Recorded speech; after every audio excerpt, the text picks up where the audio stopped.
So good morning and welcome to this session, and we are pleased to be here. And then, of course, as you know, the topic we have this morning. First of all, I have to introduce myself quickly. My name is Alain Mayam. I'm from Congo Brazzaville, and I'm a Spiritan, and I happen to be the Superior General of the Spiritan. So this morning, we are happy to welcome Brother Emile, who is going to present the theme as you saw it. So just a few words on our speaker this morning, Brother Emile. Brother Emile is born in Canada in 1956, joined the Taizé community in France in 1976. At Taizé, he frequently leads Bible studies and workshops and teaches theology in the community in France. He has published books, one of them, Never a Stranger, 1987, Faithful to the Future, Listening to Yves Congar, 2013. He has also been involved in the preparation of many steps of Taizé's pilgrimage of trust across the earth in Europe, South Africa, in the Middle East, in US and Canada. At the invitation of the Tantra Ecumenical Institute, Brother Emile also spends part of the year in Jerusalem and travels frequently in the United States. So, Brother Emile, welcome, and to you, the microphone now. Well, thank you very much. Thank you. I hope you can hear me. My voice is not very loud, but I just want to say one word about my admiration for the SVD fathers. I got to know in the 80s mostly with a priest, a wonderful priest who died in 2001, Father Frank Rolands, who was in charge of youth for Kinshasa, but also started this wonderful work with street children. And he used to send the young men, strong young men that worked with him to Taizé for 3 months. Some of them stayed a full year. One of them became a Taizé brother, Brother Kombo, he's from Kinshasa. And he also sent a young Baptist man. He was very ecumenical, a Catholic priest, financed the studies of a Baptist minister who's still very dynamic and very ecumenical today. So I just wanted to mention that before I start. You have, I imagine, read the title of the talk, A Vital Trust. And without hesitation, I would say that for Brother Roger, the founder of the Taizé community, trust was the most important word in the last 30 years of his life. You see Brother Roger there. But before I go any further, I feel it might be important to clarify a possible misunderstanding. Just as simplicity is not for beginners, trust is not for the naive. Trust is a vital reality for people with critical minds, and perhaps only those who have gauged the depths of suspicion and the abyss of mistrust can understand how vital trust really is. Since this conference is taking place in a university setting, and even though I do want to share some insights from Brother Roger on trust, it seemed important to me to invite into the conversation that we're going to have on trust at least one philosopher and a writer of fiction and of essays. And they will help us tease out some of the challenges and opportunities and understand what is at stake when we talk about trust. And with their help and Brother Roger's insight, we will hopefully see more clearly how religious communities, churches, and people of faith inspired by religions can play a key role in healing wounds. It will come to no surprise to you, or to some of you at least, that the philosopher I chose to mention today, to talk about today, is Paul Ricoeur. Paul Ricoeur pour les francophones. Paul Ricoeur and Brother Roger were contemporaries. They both died in 2005. Paul Ricoeur was a frequent visitor to Taizé until almost the very end of his life. There was one long conversation I had with Paul Ricoeur that took place in 1999, and for which I'm particularly grateful. I will refer to it later. Ricoeur authorized both that I record our conversation and publish it later in a book on Taizé. So I'm aware that mentioning the name of Paul Ricoeur might be frightening for some people, saying, oh, his books are so difficult, or you have to be a trained philosopher to understand him. I've heard that more than once, and I've experienced the difficulty firsthand. Recently, a French philosopher called Jean-Luc Almaric, who has worked perhaps more than anyone else on the theme of imagination in Ricoeur's writing, made an interesting remark, something helpful, I think, for us not to be afraid of Ricoeur. He said, unfortunately, when Ricoeur is writing a book, he feels compelled to dialogue with everybody else who has written on the topic. And so the book becomes, in a way, unnecessarily complicated. It's useful because you know how the topic was approached by others, but we're not focused. The risk is losing the focus on what is so clear and original and creative in Ricoeur's thinking. So today I'm going to quote from Ricoeur, but you don't need a vast knowledge of the history of philosophy to follow what I'm going to say. One of Ricoeur's central insights was summarized by Louis Mudge in this way. We are deaf to the word today. Why? The root of the problem for Ricoeur lies in a general loss of sensitivity to symbolic language in modern Western civilization. And this is what he detected behind our deafness to biblical language. The fear, and you will understand much more after the wonderful talk we had this morning, the fear that such language, religious language, biblical language, alienates us from our hard-won autonomy and freedom. That's the fear. Remembering the term autonomy and the fear of losing it will be helpful to understand many aspects of Ricoeur's thought, particularly his writing on the Bible, revelation, faith, and imagination.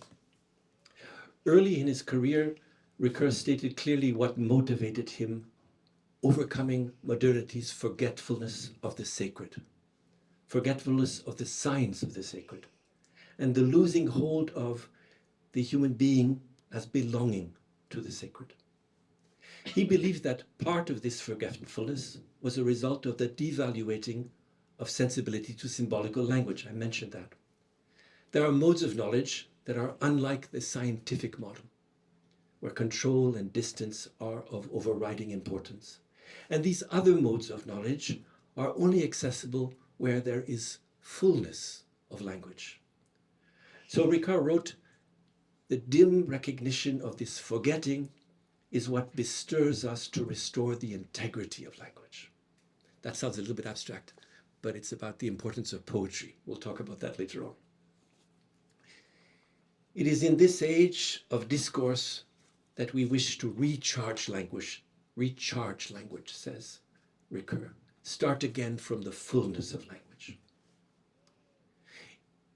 It's already been pointed out that Ricoeur is saying here more than Max Weber did with the theme of the disenchanted world. We're not only living in a disenchanted world, such statements have become commonplace and banal. Ricoeur was concerned not with the de-divinization of the modern world, but with the dehumanizing that came from our losing sight of our belonging to the sacred. Later in his life, Ricoeur regretted some of the terms he had used in this text and a few other texts that are contemporary to it, namely the term restoration. He wanted to restore the fullness of language, he says. He regretted using the word restore because it made people think, he wants to go back to the past. He's nostalgic for the past. Whereas Ricoeur wanted to move forward, using the tools of modernity, using the tools of critical minds to go forward. So he says, for example, for we are people of philology, of exegesis, of the phenomenology of religion, of psychoanalysis, of language. The same age develops the possibility of emptying language and the possibility of filling it anew. It is therefore no yearning for a sunken Atlantis. It's a very famous phrase of Ricoeur. Ce n'est pas la nostalgie des Atlantides qui nous pousse, qui nous anime. It's no longer, not the yearning of something that has disappeared, that pushes us forward, but the hope of a recreation of language. Beyond the desert of criticism, we wish to be called again. It's one of the famous phrases of Ricoeur. Beyond the desert of criticism, we wish to be called again. I'm grateful to a fellow Canadian, Jean Grondin, very famous philosopher, recognized as one of the great experts of Ricoeur, but also of Gadamer, even more of Gadamer, for upholding the idea that the texts I have just quoted allow us to see the true inspiration of Ricoeur. Grondin wrote an article about this. That was at the heart of Ricoeur's life, this connection to the sacred, how to recover it. For reasons not difficult to understand, mostly related to the French intellectual context and its secularism, Ricoeur had to be very cautious in his writing on religion. He rejected the accusation that he was a crypto-theologian. But precisely our immense debt to Ricoeur is that he did not allow philosophy to be cut off from the sources of hope. He maintained an openness to the sacred, considering hope as the meeting point between philosophy and theology. Reading him, one author puts it in this way: religion responds in a particular way to that which philosophy keeps open. Religion responds in a particular way to that which philosophy keeps open.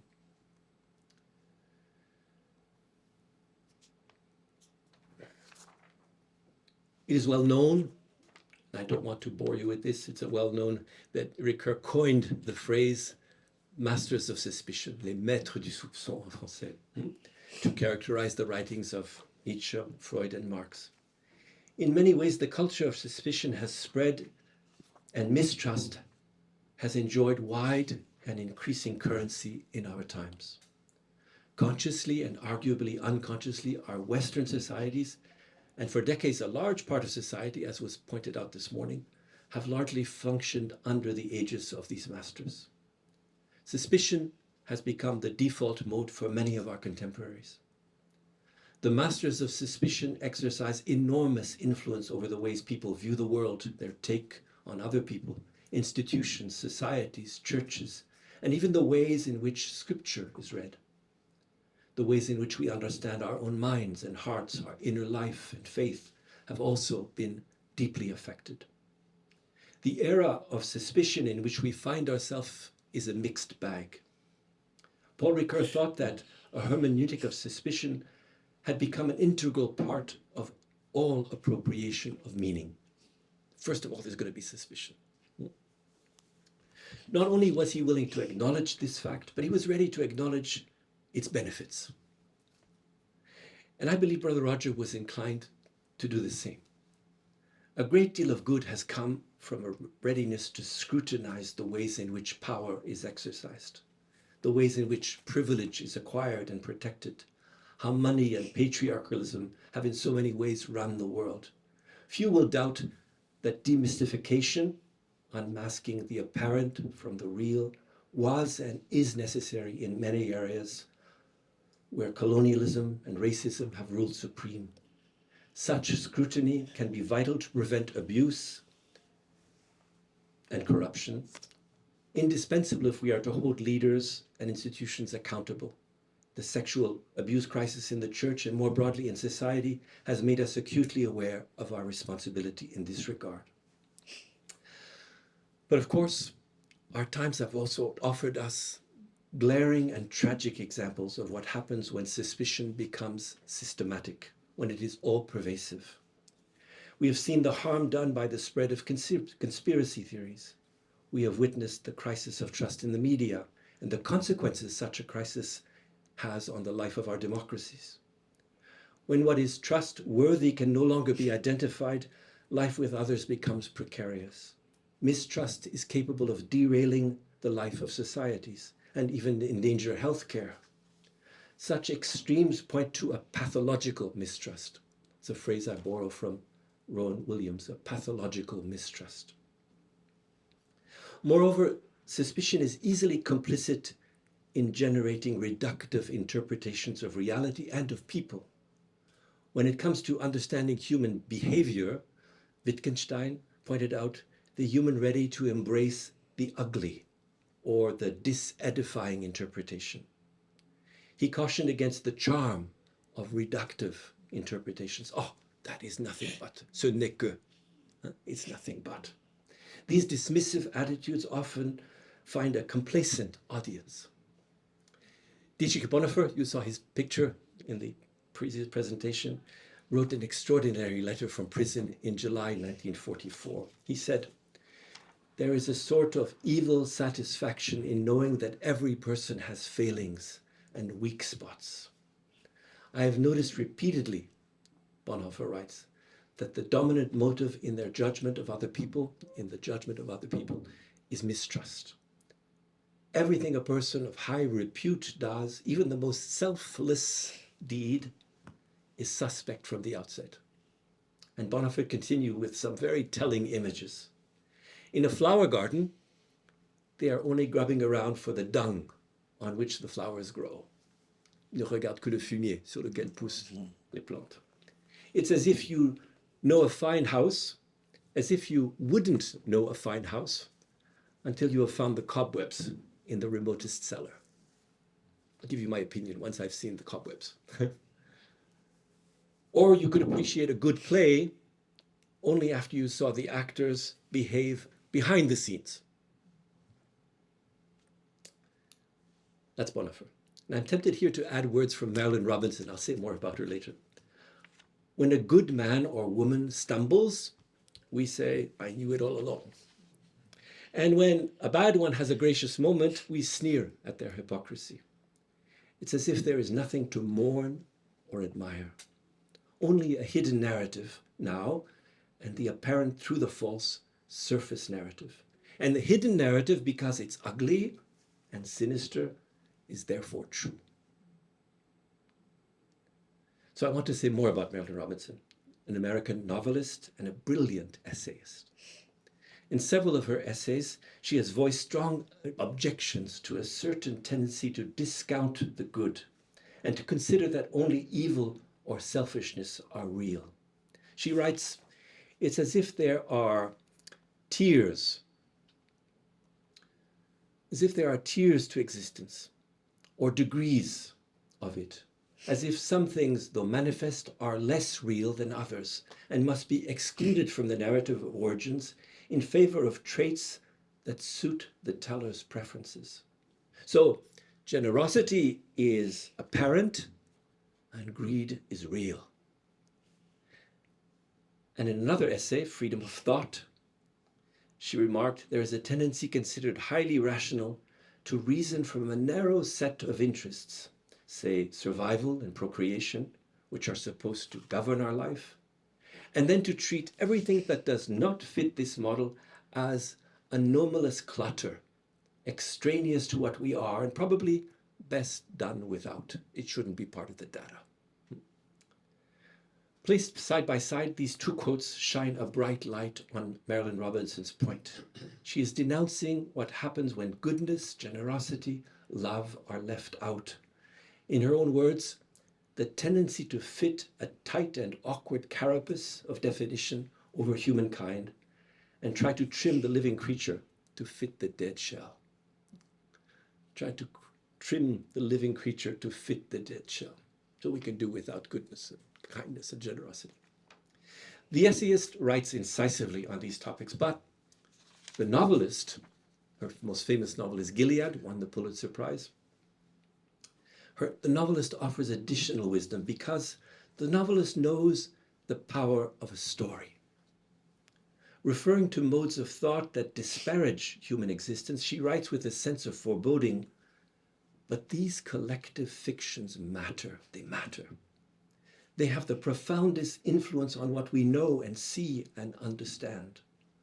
When they make fear the key to interpretation of history and experience, as they do so often, as our times do, nothing contains a greater potential for releasing all the varieties of destruction." Several years later, she wrote, "I believe it is only prudent to make a very high estimate of human nature. First of all, in order to contain the worst impulses of human nature, and then to liberate its best impulses. I mentioned the title Freedom of Thought. It's a well-chosen title for the essay in which this last quote appears. If we are talking today in this conference about inspiration from religions, as we are invited to do here, Marilyn Robinson's insights can be very helpful, because this is precisely what she found in her Christian faith: greater freedom for thought. With this in mind, she's able to write, the difference between theism and the new atheist science is the difference between mystery and certainty.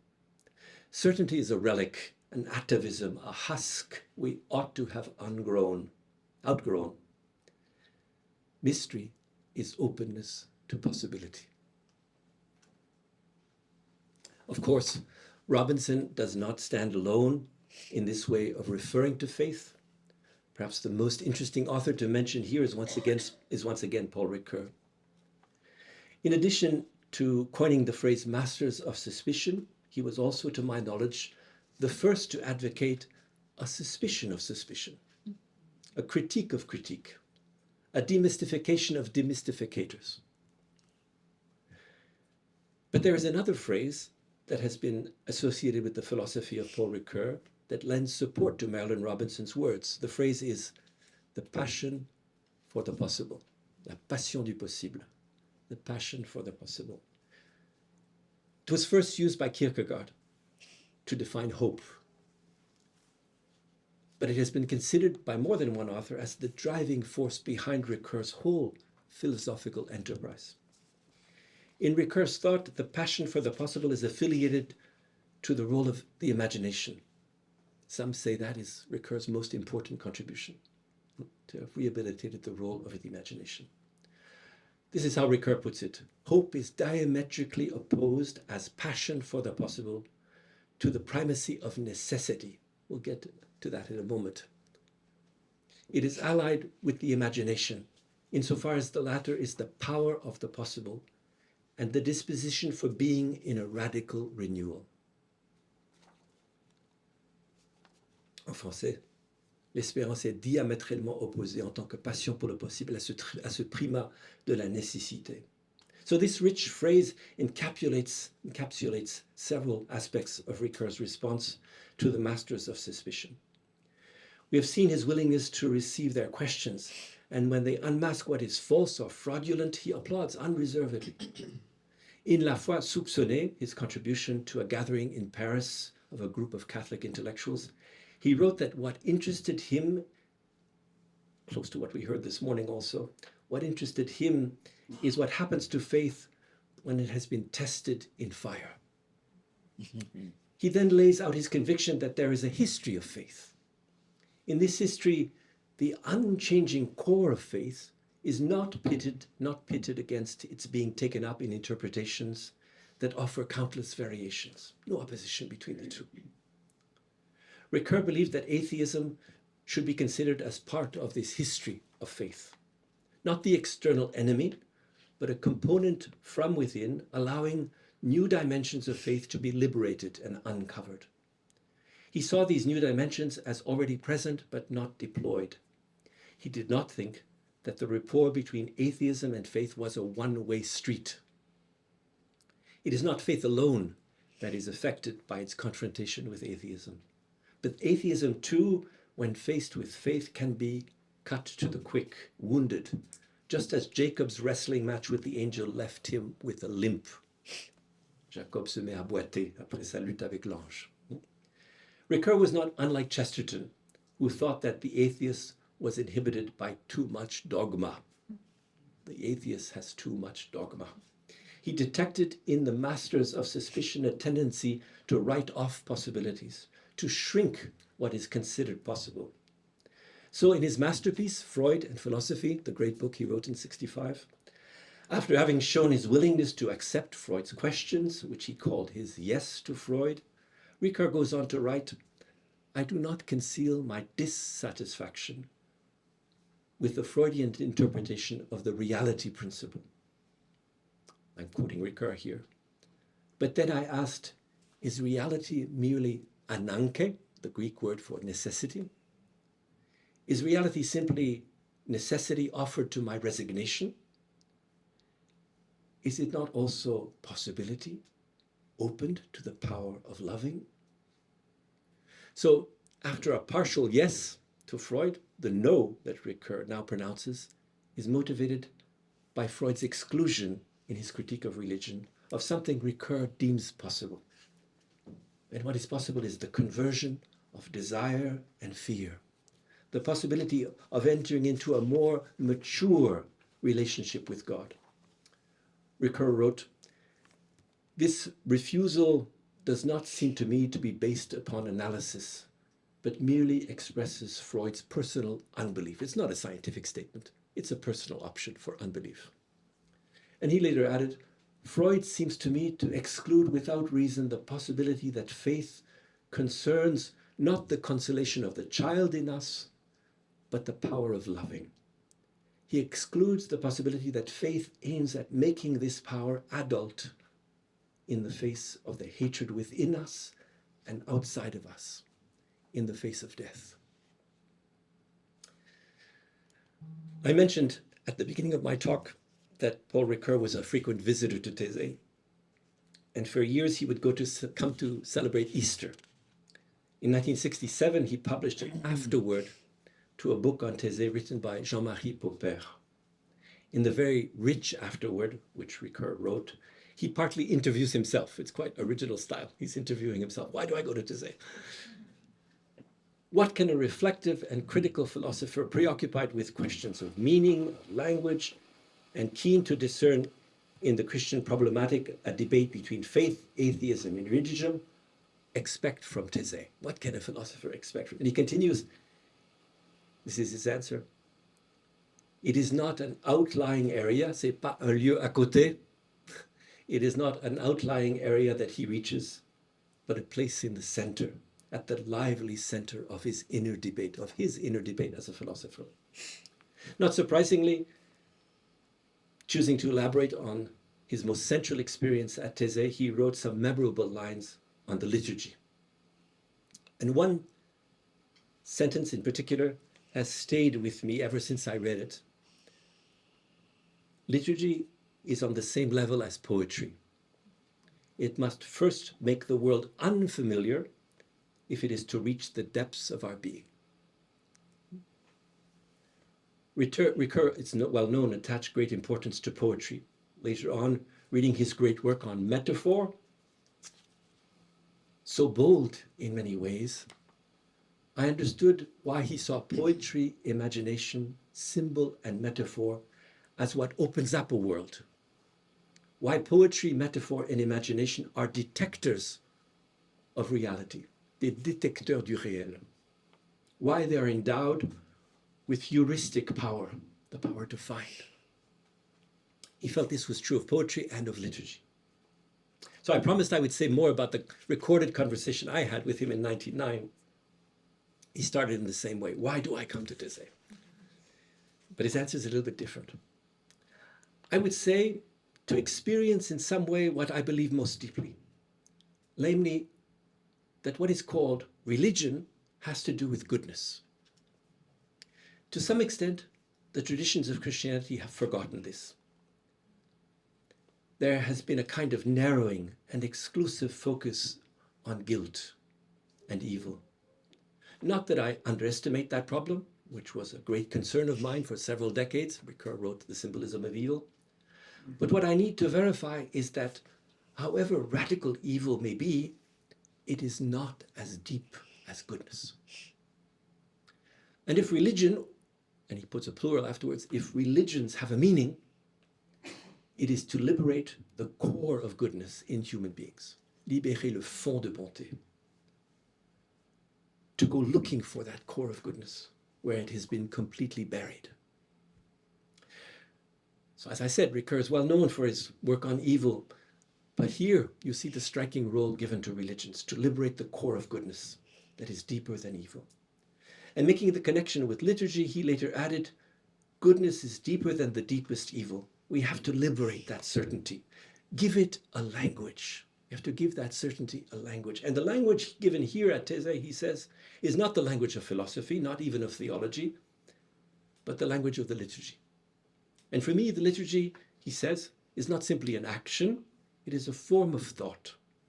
There is a hidden, discrete theology in the liturgy that can be summed up in the idea that the law of prayer is the law of faith, the well-known lex orandi, lex credendi. The law of prayer is the law of faith. We wish to be called again. Remember the quote from Ricoeur, no? I wonder sometimes if that's what Ricoeur was seeing in the faces of young people at Taizé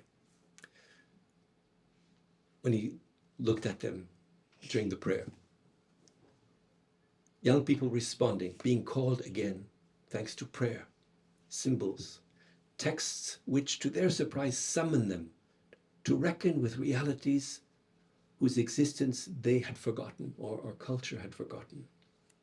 Every week at Taizé, we are offered the gift of reading this surprise on the faces of young people as they react to the Gospel's non-violent appeal. It's a phrase from Ricoeur, a non-violent appeal. A non-threatening transcendence, I would say, to quote my good friend who died years ago, Father Martelet, the Jesuit Father Martelet. But Ricoeur asks, why is it so hard to imagine a non-violent appeal? And he answers this. Is it not because we too often and too quickly think of a will that submits and not enough of an imagination that opens itself? So when talking about religion, revelation, the gospel, the Bible, we think about une volonté qui doit se soumettre, a will that must submit, and not enough about, this is a call to my imagination. I want to bring in one last intellectual to our conversation.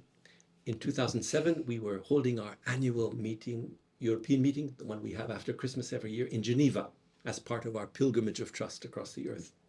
And we received a rich and meaningful message from Rowan Williams, the former Archbishop of Canterbury.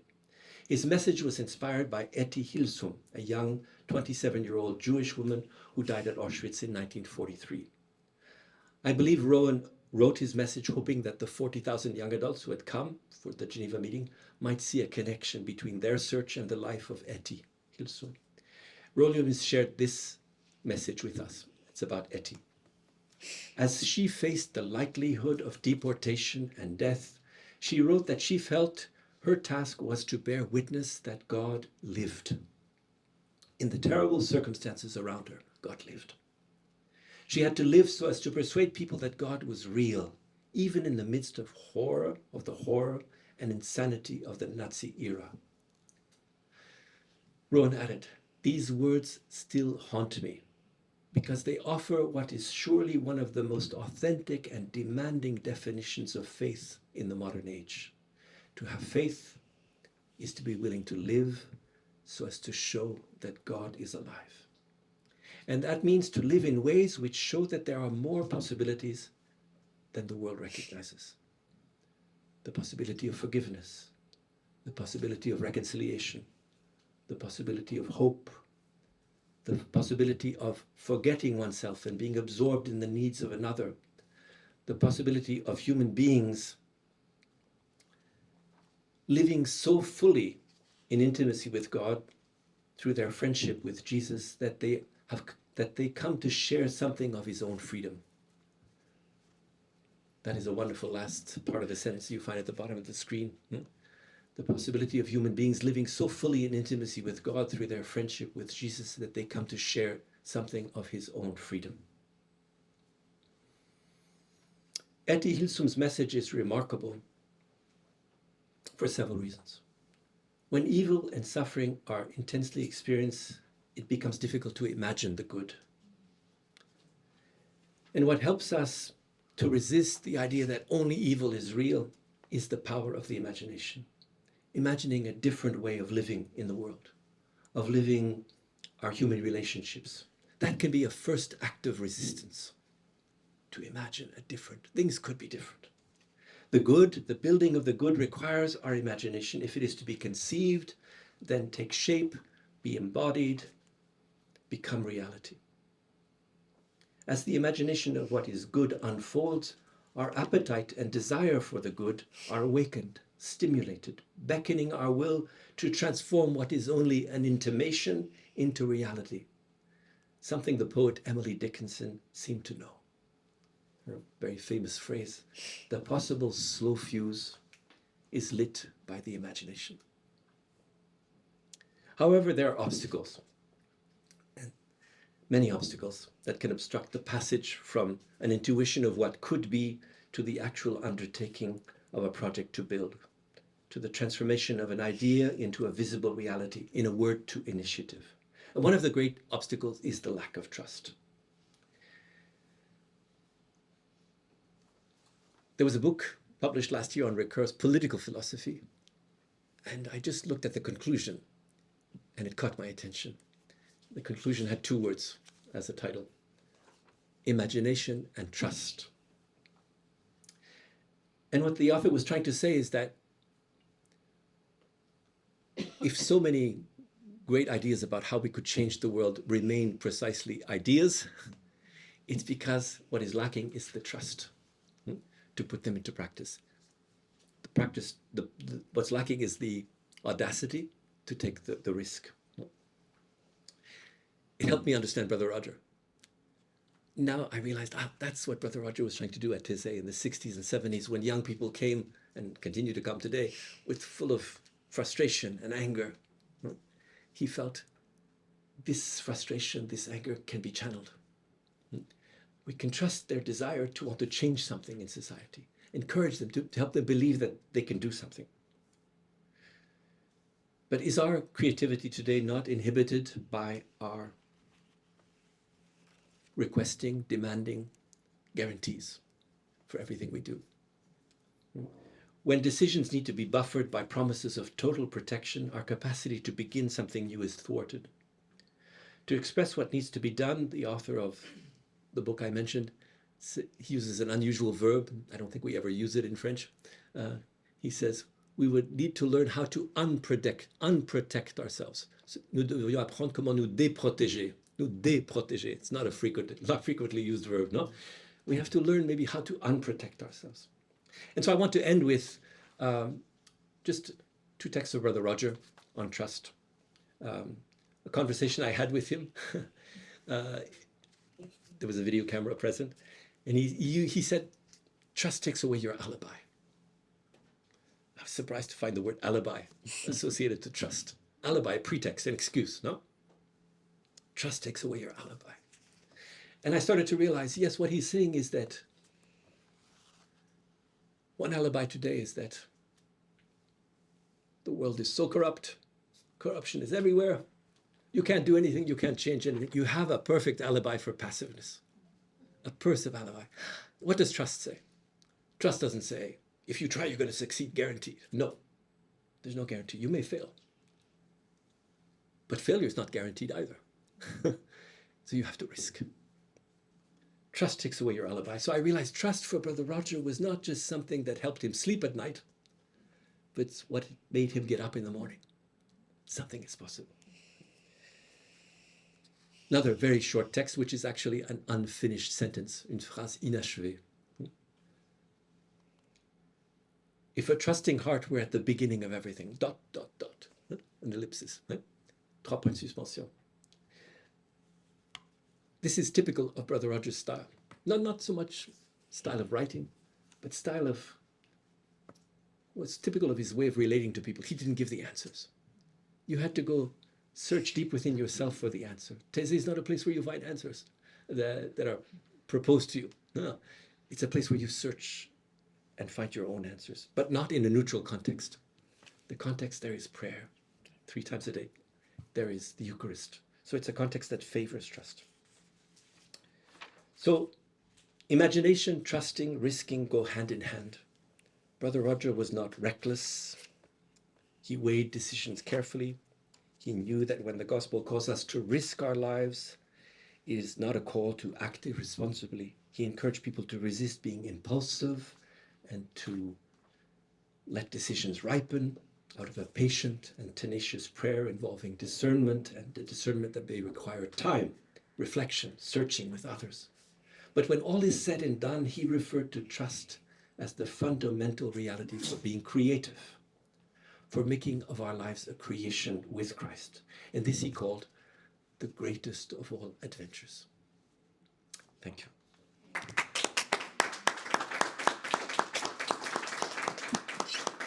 Brilliant. That's good. Okay, thank you, Brother Emile. That was brilliant. Quite dense for a simple mind, but very. My simple mind. I mean, no, thank you so much for this presentation. Very, very thought-provoking. Trust vital reality for people with critical mind.